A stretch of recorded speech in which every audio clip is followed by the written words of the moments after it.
చెప్పండి సార్. నా పేరు గవర్నమెంట్ జోగారావు. మరి అల్లూరు సీతారామరాజు జిల్లా ముకుంపేట మండలం సూపూరు పంచాయతీకి చెందిన చక్రపుట్టి గ్రామంలో అయితే ఇటుకల పండుగ అనేది గిరిజన సాంప్రదాయం ప్రకారంగా తరతరాల నుంచి వస్తున్నటువంటి సాంప్రదాయంలో చెందినటువంటి ఆచార సాంప్రదాయం ఇది. ఇటుకల పండుగ అనేది చైత్రమాసం అంటే ఏప్రిల్ నెల, ఇంగ్లీష్ పదంలో అయితే ఏప్రిల్, తెలుగు సంవత్సరంలో అయితే చైత్రమాసం అంటారు. చైత్రమాసంలోని మరి మఘ నక్షత్రం అనే రోజున ఈ విత్తనాలు వేయడం అంటూ జరుగుతుంది. దాని తర్వాత అంటే కొన్ని రోజులంటూ నిర్ణయించుకుంటారు. కొంతమంది లక్షవారం చేస్తారు, కొంతమంది శుక్రవారము పండగ అనేది కార్యక్రమం జరుపుకుంటారు.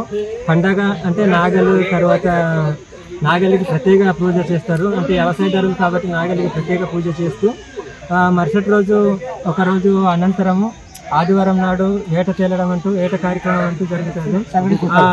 అక్కడ వాయిద్య పరికరాలతో దింస నృత్యాలతో వేటబయలు వేటబయలు దగ్గర నృత్య ప్రదర్శనలు చేస్తూ గ్రామ ప్రజలు అందరూ ఎంజాయ్ చేస్తూ అదొక అంటే ఇటుకల పండుగ అనేది గుడ్డు కొట్టడం అనేది ఒక ఆచారము. ఆ ఆచారాన్ని పాటిస్తూ ఆడమగ భేదం లేకుండా అక్కడ దింస నృత్యం చేస్తూ మళ్ళీ తిరిగి ఇంటికి వెళ్ళిన తర్వాత అనేక డప్పు వాయిద్యాలతో సంక్రీ ఆట అనేసి ఆడతారు. సంక్రీ ఆడిన తర్వాత మరుసటి రోజు సోమవారం నాడు వేట అంటే అడవిలోని జంతువులకి వేటాడే కార్యక్రమాలకి బయలుదేరుతారు. దాని తర్వాత వేటాడిన తర్వాత ఒకనొకప్పుడు అడవిలోని జంతువులకి మాత్రం దొరికినట్లయితే వాళ్ళు తీసుకొచ్చి అక్కడ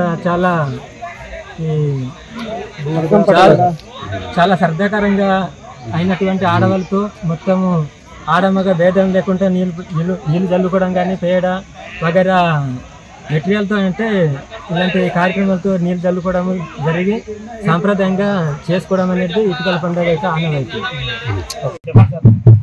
ఇప్పుడు మన ఇటుకల పండుగ అంటే ప్రతి సంవత్సరం చైత్ర మాసంలో మేము ఇది పండుగ గొప్పగా చేసుకున్నాం. 2 వారాలు చైత్ర మాసంలో ఈ పండుగ చేసుకుంటాము. కరెక్ట్ ఆదివారం రోజున దింస గుడ్లు కొట్టి పండుగ చేసుకుంటాం.